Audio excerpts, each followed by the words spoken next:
Está gravando. Então, pessoal, bom dia. A gente está terminando o terceiro capítulo do livro do volume 1. Né? Eu, assim, talvez tenha algumas pessoas que entraram depois do início do encontro, assim, do reinício, o início dos encontros desse semestre. Então, eu já compartilhei no grupo, mas talvez vocês não tenham, né, quem entrou depois, daí só me pede lá no grupo para eu lembrar, para me lembrar, que eu coloco o capítulo 1, que eu já fiz uma revisão, o capítulo 3 também, que já é esse, né, mas está sempre em revisão, né, porque a gente está trabalhando neles, e também o link das aulas não, das apresentações, que foram, né, do semestre passado também, tá? Então é isso para a gente começar. Vocês querem comentar alguma coisa da leitura antes de recomeçar a leitura? Bruno acabou de entrar também. Então vamos lá. Tá. A gente parou aqui. A gente está no último tópico desse capítulo, que é o diagnóstico lacaniano, né? A respeito da loucura. Inclusive, o próximo capítulo, o capítulo 4, efetivamente vai entrar naquilo que vai ser chamado de holófrase, né? Então, vamos aqui. O próprio analista cai ou pode cair na posição de bela alma, lei do coração e delírio de presunção. No original, está escrito delírio de infaltação, né? Que, inclusive, o Gilberto fez um trabalho aqui de procurar aqui, olha, os sinônimos em espanhol, tá? Eu coloquei delírio de presunção porque foi assim que foi traduzido pela Zahar. Então, mas a infaltação, né? Daí tem esses sinônimos aqui, no próprio espanhol, e um deles é presunção, né? Então parece que quem traduziu, quem estabeleceu a versão, né, oficial no Brasil, escolheu por presunção, mas poderia ser qualquer outro, né? Delírio de soberba, de vaidade, de presunção, delírio de orgulho, né? Só para retomar aqui. Então, esses são as três características que o Lacan está trabalhando a respeito dessa teoria hegeliana, né, sobre a loucura, né?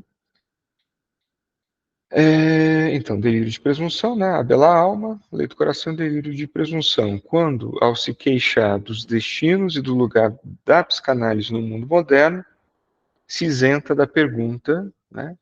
Então, se isenta de algo que é importante aqui colocar, né? Que é a pergunta, né? A pergunta sobre o seu lugar em sua reclamação, né? Também em espanhol está colocado como queixa, mas pode ser reclamação ou queixa, tá? Além disso, exclui-se da discussão científica de suas teorias e noções. A exclusão da discussão científica é a pior loucura do psicanalista, pois seria aquele que demonstra, ao não compor dialeticamente suas afirmações e noções, que se crê analista, né? Então, por que ele está falando, né, para relembrar, né, o primeiro e o segundo capítulo, de alguma forma, o que configuraria, né, o discurso científico, né? Então, quando não se passa por aquilo que o Alfredo foi trabalhando, há algo de que o psicanalista também se torna algo de um ente, né, de uma entidade, né? E isso também seria, né, algo de uma loucura. Então, somente alguém pode ser analista sem ser um louco, se cumprir. Daí aqui tem os requisitos. A função ética que lhe corresponde de promover a oferta e a prática de cura analítica dos sujeitos com os quais ele intervém clinicamente de forma particular, no nível do objeto causa e não da ideia, não do ideal. Tá, vamos aqui com calma, né? Vamos pegar essa primeira parte, para a gente poder entender. Então, ele está falando de uma função ética, tá? A função analista, né? Esse lugar, poder se chamar, se nomear analista, né? E, e não estar nesse lugar da loucura, ele vai trazendo isso. Primeiro, uma função ética. E o que seria essa função ética? Né? Corresponde a quê? Promover, né, a promoção e a oferta, né, de algo muito específico. O que está querendo dizer com isso? Tá, porque ao final disso aqui está falando de uma cura analítica a sujeitos, né, que intervém clinicamente. Está colocando condições, né, para que o analista exista ali, né, nessa relação. Então, primeiro, o analista ele funciona nessa condição ao promover um tratamento, uma cura analítica, e numa condição clínica, e de forma particular. Tá? Então, se esses três elementos não são postos, e se pensa apenas na dimensão, né, doente, da entidade ou analista, né, você, o que está dizendo assim, tá, qualquer um também recai dentro de uma ideia de loucura. Né? E além disso, essa função está no nível da causa, né, do objeto causa de desejo, e não do ideal. Né? Ou seja, por isso que quando eu falei aqui, a respeito da pergunta, né? A possibilidade de formular a pergunta a respeito dessa verdade, desse saber na relação com a verdade. Né? E não a respeito do ideal. Então, o que seria, de novo, pensar a respeito do ideal? Que ele está dizendo que, por exemplo, né, o discurso, né, psiquiátrico, psicológico, ele entra dentro dessa lógica do ideal, né, do ideal social, de tentar, de alguma forma, né, que é de classificação, né, e que não entra dentro de condição dialética, de algo que tem a mediação. Né. E o segundo ponto aqui que ele traz, que é a letra B, é sustentação da discussão científica em relação à validade dos fundamentos teóricos e práticas da psicanálise e da psicologia. Então, aqui ele passa para o ponto de que esse discurso ele não se sustenta por si só, ele precisa, inclusive é importante que ele possa ser refutado, que ele possa ser comunicado, né? Que ele possa, de alguma forma, também ter enquanto um fundamento uma racionalidade, né? Porque senão ele se confunde com outros saberes, né? Como a magia, a feitiçaria, né? Enfim, né? Esses são pontos. Então aqui, o analista não existe. Não, não se sabe, nem pode ser sabido o que é ser um analista para um praticante em particular. Mas esse problema deve ser bem distinguido do que seria acreditar ser analista, como uma dimensão do ser cada vez mais livre e, consequentemente, mais louco.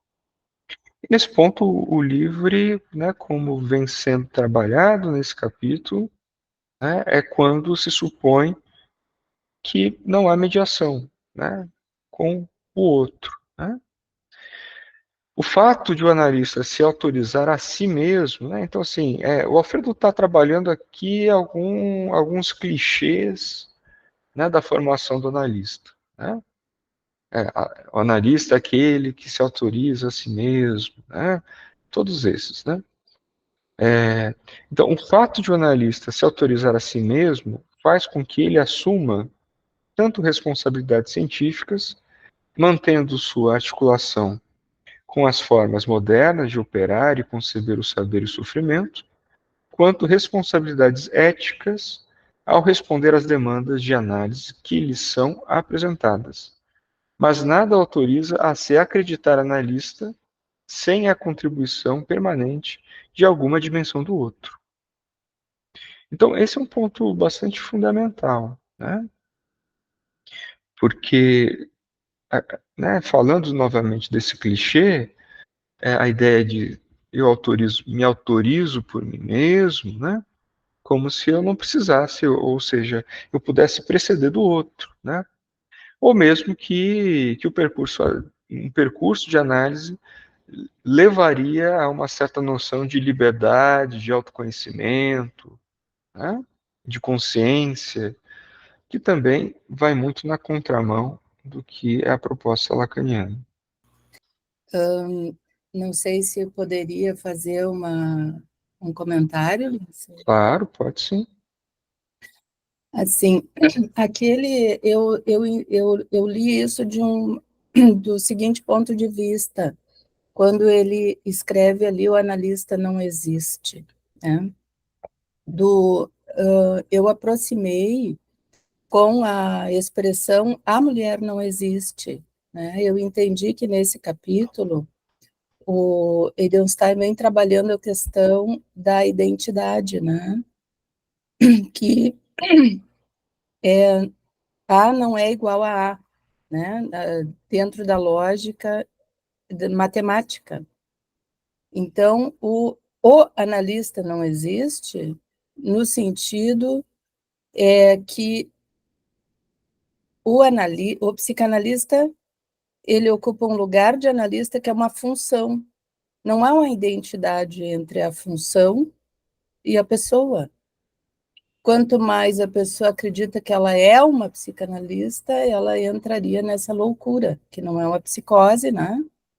Mas é na loucura de achar-se com uma identidade com esse lugar, já que o lugar do analista tem a ver com exercer uma função de objeto A, que é um lugar vazio, né? Que a função dele é cair, né? Eu entendi que ele vem trabalhando nesse capítulo sobre a questão da identidade, que não existe um significante que corresponda a si mesmo, né? Uhum. Sim. Não sei se contribui. Uhum, claro. Wanderson? Opa, esse primeiro requisito aí, que você comentou, né, eu fiquei pensando como que a gente poderia é, pegar o caso lá do Hans, né, que, vamos dizer assim, o Freud atendeu o Hans pelo pai do Hans, né, como que fica essa tríade, assim, né, que o próprio Hans também endereça ao Freud, né, o professor, né, ele sabe de tudo, né, o Freud era Deus, né, o Hans faz esses endereçamentos, mas quem intervém sempre é o pai do Hans, né? Esse primeiro requisito aí que você comentou, né, fiquei pensando nisso. O outro, não é à toa que quando o Lacan vem com essa máxima do analista se autoriza por si mesmo, né, o professor tem uns problemas, né, nessa época lá dele, que todo mundo realmente começou a colocar algo, né, bem autodeterminativo, né? E por isso que ele acrescenta no seminário 21, né, o analista se autoriza por si mesmo e por alguns outros, né? Ele acrescenta isso no seminário 21, assim.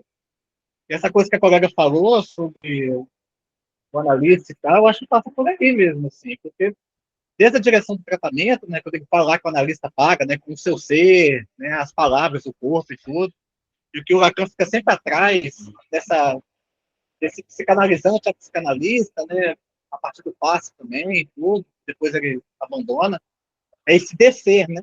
Porque de resto, vamos dizer assim, não tem como ocupar esse lugar, né? E que é um lugar também, né, uma função, diz o Lacan, que nem sempre a gente ocupa também numa análise, né? Não é do início ao fim, de uma sessão e de um tratamento inteiro, por exemplo, né? É algo que vem e vai, né? É um lugar difícil de suportar mesmo, ele mesmo fala, né? Por isso que é impossível e tudo mais. Tá certo, acho que, né, as duas falas contribuem bastante nisso, né? Vai bastante nessa direção. Né? Eu acho que é apenas um ponto aqui é que, além disso, né, do Alfredo, que é basicamente o Alfredo sustenta sua fala muito a partir da teoria dos significantes, né, para pensar de fato que esse lugar, né, ele é um lugar que está na relação entre dois significantes, então não se sustenta por si só, mas aqui também ele está fazendo uso da hipótese hegeliana, né, para contribuir um pouquinho mais, né, com isso. Então, agora,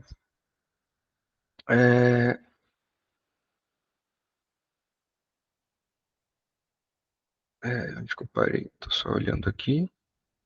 Eu parei aqui. Tá.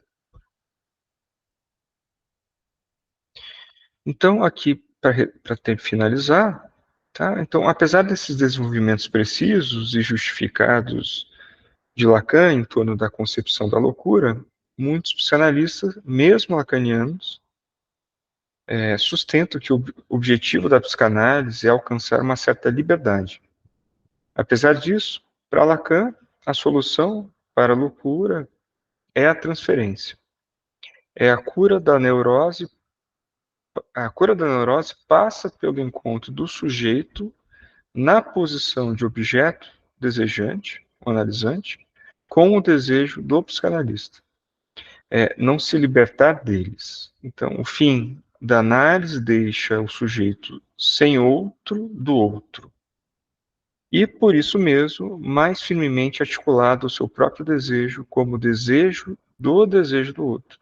Então, aqui nesse ponto, que é essa ideia de que ele trabalhou, principalmente no capítulo 2, a ideia do outro, né, que isso não comporta, logicamente, essa ideia, né, mas sim que no final das contas é articular o próprio desejo com o desejo do outro. Né?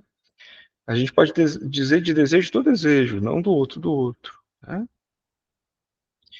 E aqui a separação, como será desenvolvida com precisão mais adiante, é a oportunidade que o sujeito tem para se resgatar do efeito letal do significante ao se colocar em relação como objeto com o desejo do outro como pura falta. Né?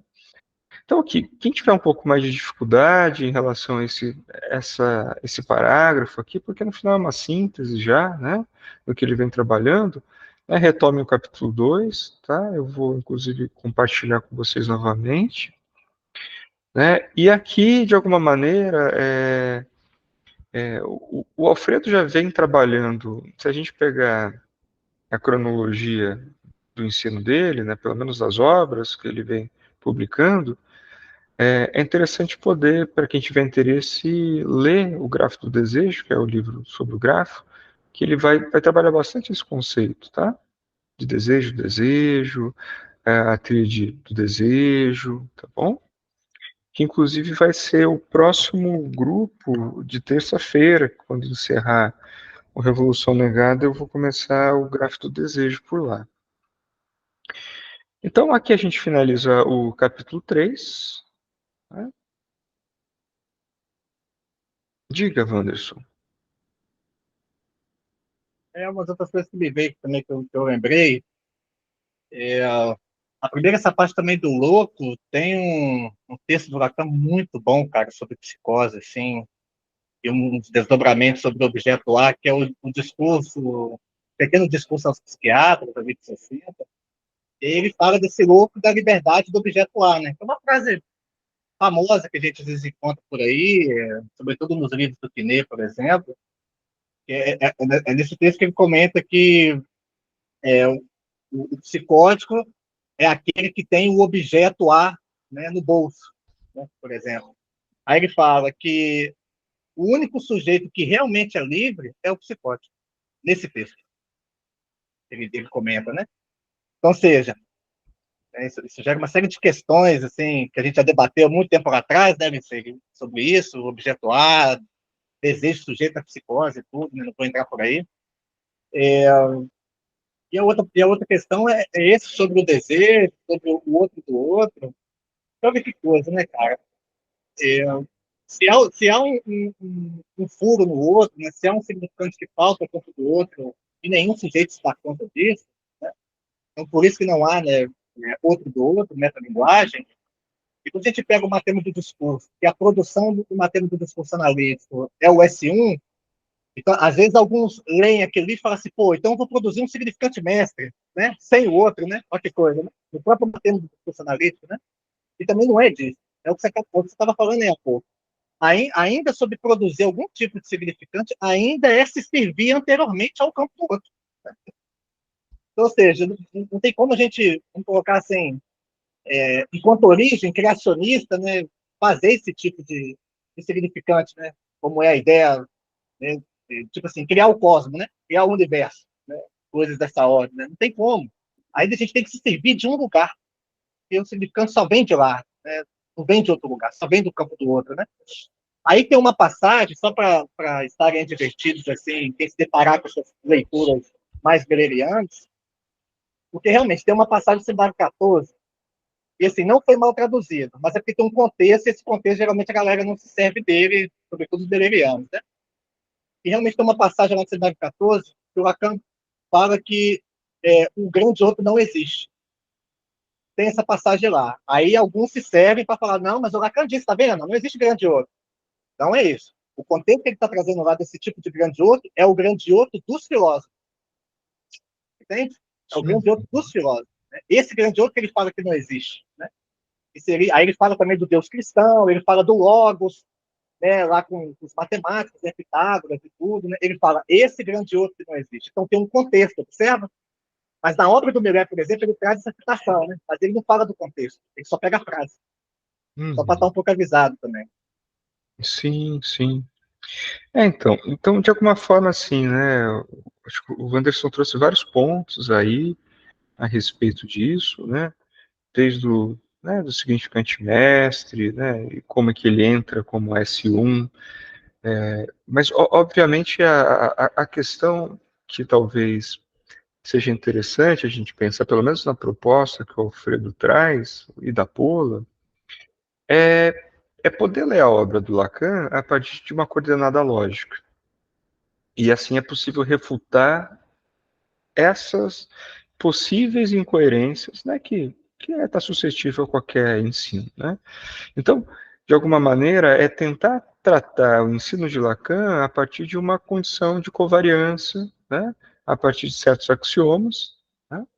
O primeiro, por exemplo, a questão do outro seria a possibilidade de que, né, um outro garantidor do próprio outro, fazendo com que a falta não seja colocada, o que, se a gente for trabalhar a partir da proposta da Pola, é logicamente impossível, né? Porque seria a ideia de que, primeiro, né, aquilo que ele vai falando no capítulo 2, né, que seria o outro que daria a falta, né, seria essa ideia de onipotência, né, mas o outro também é barrado, né. Então, por isso que é interessante a gente poder ir trabalhando essa ideia, mesmo a questão da loucura, né, por exemplo, a ideia de que como a gente pode pensar logicamente a partir de todas essas coordenadas, né, o que, por exemplo, o Wanderson fala, né, que o louco seria, né, o psicótico seria aquele livre, né. Então, nesse sentido, é interessante pensar nesse capítulo 3 que o louco, de alguma forma, é aquele que pressupõe, né, que não há outro, mas é uma pressuposição. E isso tem efeitos, né? Efeito disso que ele vai chamando dessa petrificação, né? Mas não é porque se pressupõe que não há outro que não há outro, né? E também nesse ponto a respeito de que, né, de pensar a função do objeto, né? Então, por isso que o Alfredo faz esse salto lógico, né? Essa amarração lógica para pensar a clínica da extração ou não do objeto, né? E por isso que é um ponto importante, assim, o livro do Graff é muito bom para isso, para a gente pensar, né, quando há, não há extração do objeto, o que que é esse objeto, no final das contas, o que que é esse resto, né, esse objeto enquanto a subtração entre demanda e necessidade, né? Então, é interessante para a gente poder pensar, então, né, como o Wanderson vai trazendo, assim, olha, vamos ficar atento a essas coisas, tem umas certas confusões ali, há contextos, e nem sempre é muito bem trabalhado, principalmente porque a gente vai vendo que que não há uma certa coerência lógica de trabalhar. Ou seja, essas coordenadas não são muito claras, né? Então, o trabalho que o Alfredo vem fazendo aqui nesse livro é deixar cada vez mais clara uma coerência lógica, né, uma linha lógica que atravessa o ensino de Lacan, mesmo que às vezes o Lacan tropece nessa própria lógica, né? Mas então a aposta dele fala, olha, tá, às vezes há contradições, às vezes tem problemas, principalmente pelo estilo de fala, né, de apresentação do Lacan, etc. Né, não querendo passar pano, mas, né, mas passando um pouco, mas então, tá, se temos essas questões, vamos então, por isso que ele está trabalhando tanto a importância de ter um certo discurso científico nesse sentido, de uma coerência lógica. Né? Laura? Eu acho que lá no seminário 14, se eu não me engano, essa expressão de que o outro não existe está ligada com o desenvolvimento lógico que ele estava fazendo sobre que o outro existe, né? Ele não é da ordem do ser, né? E isso estava ligado à discussão lógica que ele está trazendo sobre que não há o universo do discurso, né? Então, que é essa lógica do não há universo do discurso que estava na base dessas afirmações que ele está trazendo, inclusive que o analista não existe, né? A mulher não existe, né? Porque não forma um universal, né? E não forma um universo de discurso fechado, né? E que isso implicaria lá na falta no grande outro, né? Eu acho que essa é o caminho lógico ali do não existe no sentido tomando como referência a existência, né? Uhum. Acho que esse é um elemento do que o Wanderson está trazendo ali. Uhum. Sim. Então é isso, vamos passar agora para o próximo capítulo, que é o capítulo 4, que o nome dele é Intervalo e Holófrase, ele é dividido, né, em algumas partes, né? Então, aqui tem um índice geral, né, antes de todo o capítulo do que o Alfredo escreve nesse livro, que vão ser, né, os temas que vão ser trabalhados nesse capítulo. A primeira é uma questão preliminar, né, em referência principalmente ao escrito do Lacan, psiquiatras, médicos e medicamentos, depois estrutura normalizada, os símbolos da procriação e da morte, o pai e o falo, os mistérios, a função da pergunta, o outro e o a combinatória quaternária. Então tá, a gente vai dar início à letra A. Esse é o capítulo 3, é o único que eu comecei a fazer a tradução também das notas. Eu tenho que voltar para o capítulo 1 e para o 2 para fazer a tradução das notas que eu ainda não fiz, tá? Então, uma questão preliminar. Começa aqui a introdução à questão da psicose. Ela será dividida em vários capítulos, sendo que os primeiros abordarão de forma mais geral a oposição entre intervalo e holófrase, enquanto os últimos o farão mais especificamente sobre a oposição entre intervalo e psicose. Então, reparem aqui que o capítulo anterior ele foi, de alguma forma, uma distinção entre a loucura e a psicose. Tá? O Alfredo deixa isso bastante avisado, não confunda uma coisa com a outra, pelo menos dentro do discurso e do ensino de Lacan, isso é muito distinto. Aqui, de novo, ele vai fazer uma distinção aqui, né, entre intervalo e holófrase, tá? E depois a oposição entre intervalo e psicose. Essa nomeação, essa conceitualização, intervalo e holófrase, é algo que o Alfredo vem trabalhando há um bom tempo, né? Isso vocês não vão encontrar, né, de forma assim, com essa nomeação em outros autores, né? Inclusive nem todo mundo da Pola utiliza esse termo, tá? Então, que isso é uma sugestão que, né, de um trabalho de formalização que o Alfredo vem fazendo, né? Então, vamos lá, continuando. Então, essa introdução pode parecer muito extensa, pois um grande número de páginas será dedicado aos fundamentos, ao esquema R, ao significante da falta no outro, que é S de abarrado, né, ao fi falo, né, ao pai e etc. Então, por isso que assim ajuda muito para quem está acompanhando todo esse trabalho de formalização que o Alfredo está fazendo, né, que ele de alguma forma é né, ele dá continuidade à formalização do Lacan, né, porque o Lacan de alguma forma fez muito, mas o Alfredo vai pensar o avanço da psicanálise nesse sentido da formalização. Então, o livro sobre os esquemas, modelos e grafo, e depois, que é o próximo livro que ele escreve, que é o Grafo do Desejo, contribui bastante.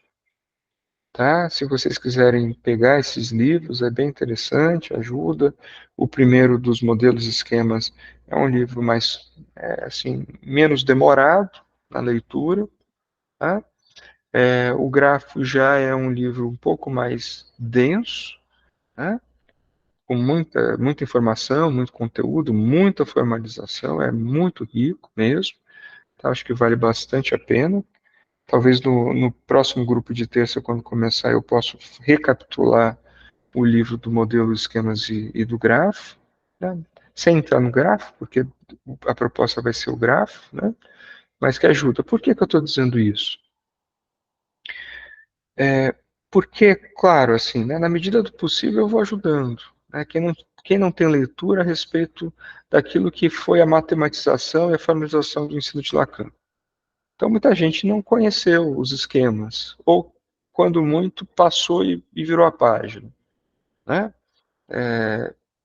Então, assim, ele vai trabalhar agora, principalmente, o esquema R e sua variação, que é o I, que está de uma questão preliminar. Tá? E ele é muito importante, ele é muito importante. Então, se vocês não tiverem muito a noção de como que esse esquema é construído, né, os dois ternários, como que RSI estão ali, como que há o quadrângulo da realidade, né, é um pouco mais difícil, tá, de acompanhar. Mas vamos lá, a gente vai tentando ajudar um pouco. Então, no entanto, sem elaboração precisa dos fundamentos, seria difícil desenvolver a argumentação necessária para uma apresentação racional das estruturas clínicas. Na elaboração do tema da psicose, começaremos com uma questão de importância crucial, a formalização. E aqui, vamos ler aqui, agora que eu comecei a fazer a tradução das notas também. Essa é a nota, né, que ele coloca nessa página. Em lógica e matemática, um sistema formal é chamado de uma estrutura de termos e relações desenvolvida por inferência de um conjunto de axiomas. Um sistema formal compreende símbolos primitivos de escrita, regras de formação, axiomas e regras de inferência. Os termos primitivos não são definidos, e todos os outros símbolos são definidos a partir dele. Então, aqui ele está trabalhando o que seria a formalização dentro do campo da lógica e da matemática, e dizendo que há algo que a gente vai chamar de axiomas. A partir dos axiomas, algo será trabalhado. Então, dos símbolos primitivos, certas fórmulas são definidas como bem formadas, algumas das quais são consideradas como axiomas, e as regras são estabelecidas inferindo uma fórmula como conclusão ou uma ou várias outras fórmulas tomadas como premissas. Então, temos os axiomas e temos as premissas. Né? Um teorema dentro desse sistema é uma fórmula capaz de ser provada por meio de uma sequência finita de fórmulas bem formadas, cada uma das quais é ou um axioma ou uma fórmula inferida das fórmulas anteriores. Então, um sistema formal pode ser tratado como um agrupamento de símbolos sem sentido ou significado. Nesse caso, as fórmulas verdadeiras serão inferidas a partir dos axiomas. Ou pode-se dar uma interpretação atribuindo sentido ou significado aos símbolos formais. Uma interpretação que satisfaça os axiomas do sistema é chamado de um modelo. Em geral, um sistema formal fornece uma linguagem ideal para analisar a estrutura dedutiva do pensamento independente do sentido ou significado específico. Justamente com o conceito de modelo, esses sistemas têm formado recentemente a base da pesquisa rapidamente expandida nos fundamentos da matemática e de outras ciências dedutivas e ainda tem sido utilizado para analisar ciências empíricas. Isso aqui está na Enciclopédia Britânica. Por quê, né? Por que o Alfredo está colocando isso, né? E repare que é toda uma conceitualização lógica matemática, né? Dentro da ciência da lógica, que para muitos a lógica antecede a própria matemática, né? É exatamente porque o que o Alfredo está se propondo a fazer é isso, é formalizar. É formalizar o ensino de Lacan, né? Na medida do que é possível. Então, existe um verdadeiro problema teórico, clínico, em relação à formalização da psicose. E nela. Então, assim, a gente vai se deparar agora com a ideia de, tá, como? Né, está dizendo, temos um impasse. Né? Um impasse colocado na psicose, na formalização da psicose. Então, por formalização da psicose, entende-se o que pode ser conhecido sobre a psicose, considerando que esse saber deve ter uma forma determinada para poder ser estudado, analisado e comunicado.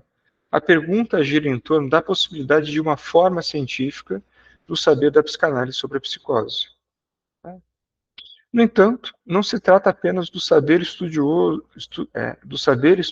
sobre o tema da psicose, mas também sobre a possibilidade de saber que o sujeito psicótico pode ter sobre o que lhe acontece.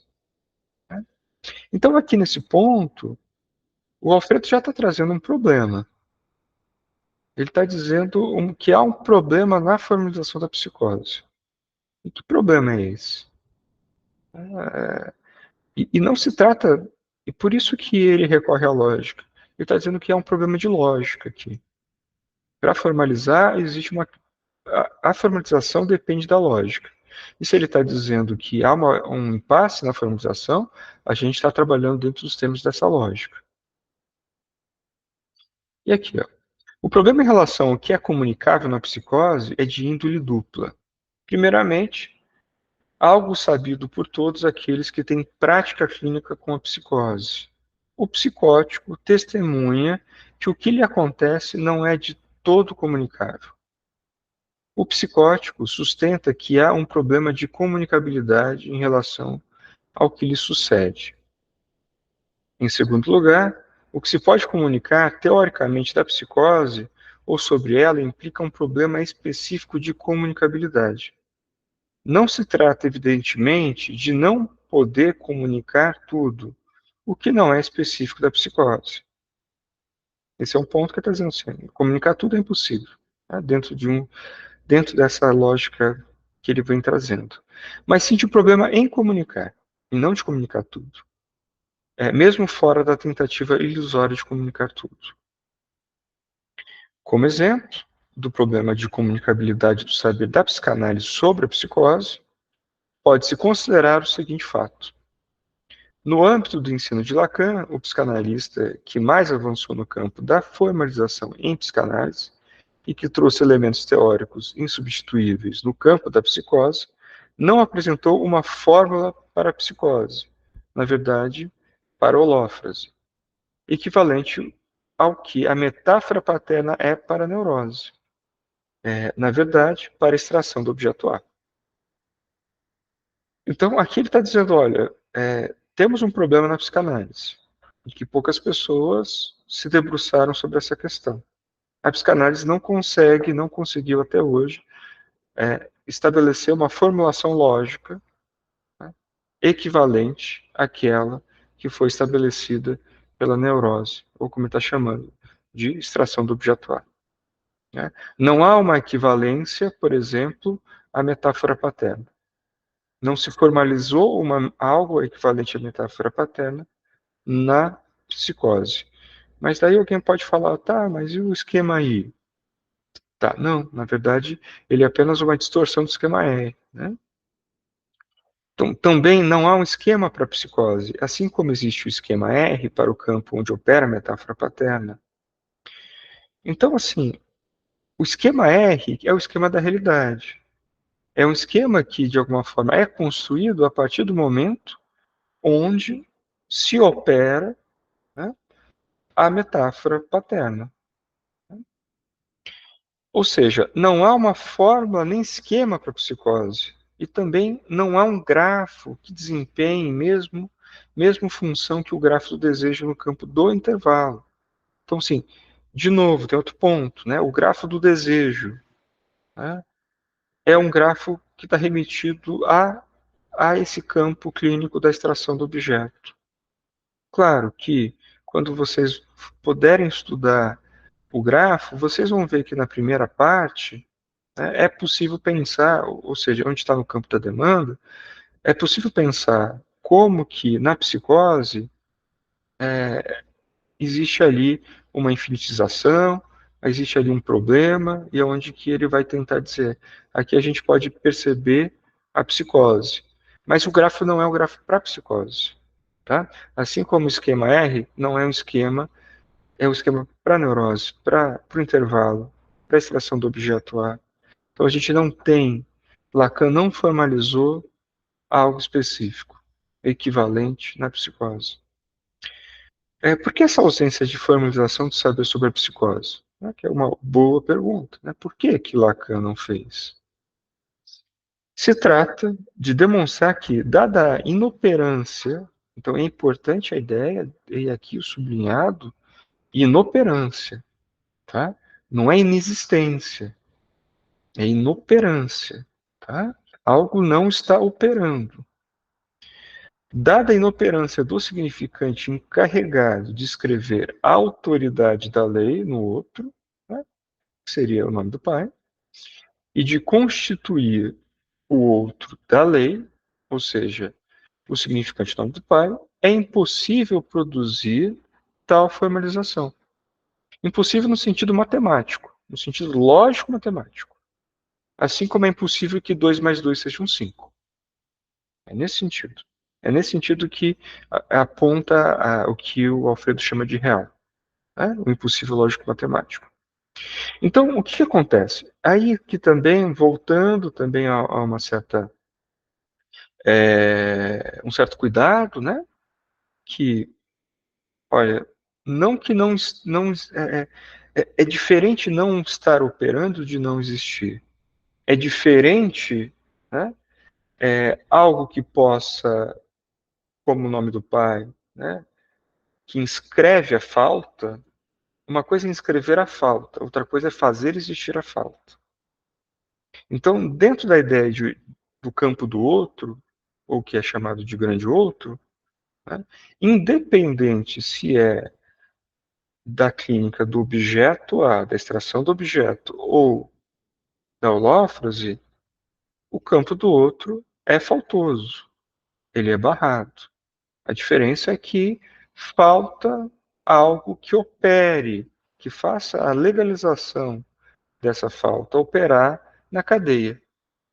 Bom, por isso que é importante pensar e sempre relembrar e sublinhar que quando falamos de holófrase ou intervalo, estamos falando de como que esse discurso se organiza. Um discurso que se organiza a partir da holófrase, né? Ou seja, o formato de holófrase e o formato de intervalo. É essa que é a proposta lógica que o Alfredo está tentando desenvolver aqui nesse livro. Diga, Wanderson. É nóis, hein? Bagulho é doido. Rapaz, essa continua sendo realmente, para mim, o grande impasse, assim. Eu realmente não sei o que decidir, particularmente, né, quanto posição. Se o Alfredo tá certo, se o Lacan tá certo, assim. Tá pegando bem por aí, tá? Porque, como eu já conversei lá atrás, realmente aí é uma divergência mesmo, assim, entre Alfredo e Lacan. Porque para o Lacan opera. Não é só sobre a diferença entre inexistir ou existir e operar ou não, né? Então, assim, toda vez que eu leio estruturas, né, outros textos do Alfredo também, que ele vai trabalhar essa questão, né, que ele tem um texto, por exemplo, sobre a metáfora paterna dele, que é muito bom, assim, né, acho que um curso que ele deu, uma conferência que ele deu, uma coisa assim, que a gente encontra, né, muito bom nesse aspecto. Mas eu fico com muita dúvida, cara, ainda assim, logicamente, né, se realmente o Lacan vacilou aí feio, né, realmente, igual você comentou, não há esquema, realmente não há essa formalização, assim, o Lacan não fez. Quando a gente vai ler no ensino, né, cronologicamente, a gente fica na espreita, né, pô, o cara parou ali no seminário 3, a questão preliminar, e nada, né, nada, o cara só vai retomar isso, né, lá no seminário 22, 23 e tal, realmente ele deixou desejado, assim, né, mas vou seguindo, né, mas ainda me vem umas questões, assim, queria um dia, isso que eu ia te perguntar, né, Alice, você que às vezes tem mais contato com o Alfredo e tal, assim, essas posições ainda, ele mantém essas posições, sabe? Ainda hoje, assim, sobre isso aí? Sim, sim. Em, É, em alguns pontos ele avançou mais, né? Ele formalizou até aham, mais, né? Eu acho sim, que, de alguma forma, o que o Alfredo ele tenta, e é o trabalho da Paula, é dizer que, né, pensar a questão da psicanálise de Lacan, de fazer ela avançar, inclusive aonde Lacan não avançou, né? sim, Então, ter alguns pontos, que é o que ele está dizendo assim, né? De como fazer operar algo que também reinsira a verdade, né, no discurso científico e racional, né, mas que opere como ciência também, né? Então ele está dizendo assim, olha, precisamos fazer a psicanálise avançar e, e, e por isso que ele parte da lógica. Ele está dizendo assim, precisamos ter uma coerência lógica, né, pegar o ensino do Lacan, extrair essa lógica, né, e a partir disso fazer avançar o que Lacan não avançou e o que Lacan errou. sim. É É isso porque que porque é o que ele chama de heurística positiva, né? com certeza. É não fazer uma heurística negativa como se faz, por exemplo, com Freud. Fala, não, mas o Freud errou, não, não, não é bem assim, né? Sim. Esse é o lado, assim, legal de estar o Alfredo, né, cara? Realmente, como que o cara talvez conseguiu aí, vamos dizer assim, corrigir, né, algumas coisas e propor outras. Mas quando a gente confronta esse tipo de lógica, assim, fala, caraca, né? Claro que é uma lógica muito difícil, pra cacete, né? Tem que ter um estudo em lógica correto, assim. Nossa, esse caraca é um detalhe, né? Muda tudo, né? Olha como que é a lógica, né? Um detalhe, opera ou não opera, né? Mas legal. Então, porque é interessante, porque o Alfredo vai falar assim, a partir do momento que a gente vai trabalhar com determinados axiomas, como se apresenta no PIC, e tratando o ensino do Lacan a partir de uma lógica de covariância, e não dessa temporalidade cronológica, mas sim o que ele quer dizer. Ele fala assim: a gente tem que ser capaz de pegar essa lógica e levar em qualquer época do ensino de Lacan para poder questionar o próprio Lacan. De falar: olha, aqui ele, né, não está sendo coerente com essa lógica. Aqui ele está sendo, aqui ele avança. Para possibilitar, inclusive, da crítica, né? Dizer, olha, isso aqui tá, pode ser que não tenha desenvolvido ainda nessa época, então tem um erro lógico aqui, um erro lógico matemático. Então aqui a gente precisa avançar. É mais nesse sentido que o Alfredo aponta, né? Enfim, pessoal, a gente tem mais 5 minutos só. Eu vou encerrar por aqui a leitura, né? Se vocês quiserem comentar alguma coisa para aqui a apresentação. De fato, o que o Wanderson traz é algo importante, né? O, O Alfredo, de alguma forma, ele não tem a procuração do Lacan. Esse é um ponto fundamental, né? Ele não está dizendo assim, eu tenho a procuração e o que eu falo é a verdade do Lacan, né? Ele está tratando isso a partir de outro ponto. Ele trata o próprio Lacan como um autor muito importante, que inclusive é a base para isso, desses estudos, mas ao mesmo tempo fala assim, olha, eu avanço, eu vou avançar, né? Inclusive no meu ensino, no meu trabalho, né? Então, inclusive o Alfredo, uma vez eu estava no último encontro que a gente teve, na última jornada, eu estava falando assim, então, Alfredo, né, tu traduzindo seu livro, né, que, enfim, né, e daí ele falou, eu vi alguns pontos, assim, agora, né, com a sua fala atual, que tem certas mudanças. E ele fala, é óbvio, né, porque eu estou vivo. Se o autor está vivo, ele avança, né? Se ele não está vivo, não avança, né? Então cabe a quem está vivo a trabalhar, a fazer a psicanálise avançar. É nesse sentido. Né? E que aí você vê a diferença, né? Porque no caso do Millet, que ficou por testamento, ele tudo que ele publica sobre o Lacan, ele é coautor, né? Muito louco isso, né, cara? Ele tem a procuração, né? Ou seja, se ele publicou agora no Seminário 1415, tudo que está ali é como se ele também tivesse escrito, né, teorizado com o Lacan. É os dois, né, mais o Lacan, olha que coisa. Ou seja, se ele desvia,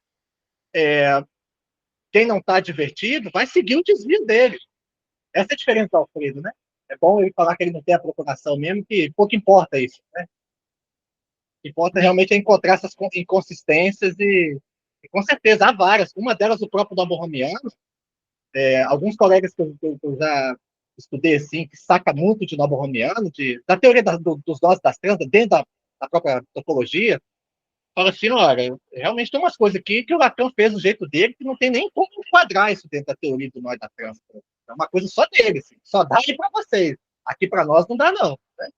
Mais ou menos por aí. Né? Sim, claro. Então, assim, é importante, né? Inclusive, nós, enquanto leitores, né? É o que a Paula vem falando, né? A capacidade de poder ser um bom leitor, né, de poder criticar o autor, de poder, olha, aqui parece que tem um erro importante nessa escrita. Né? Poder criticar qualquer autor. Isso inclui Lacan, isso inclui Alfredo, isso inclui o Miller, isso inclui o Dunker, né? E poder conversar e poder, de alguma forma, tensionar para que algo avance também. É importante. Né? Pessoal, então é isso. Obrigado pela participação. Quinta-feira que vem o grupo retoma. Tá certo? Pessoal, um abraço. Tchau, tchau. Obrigada.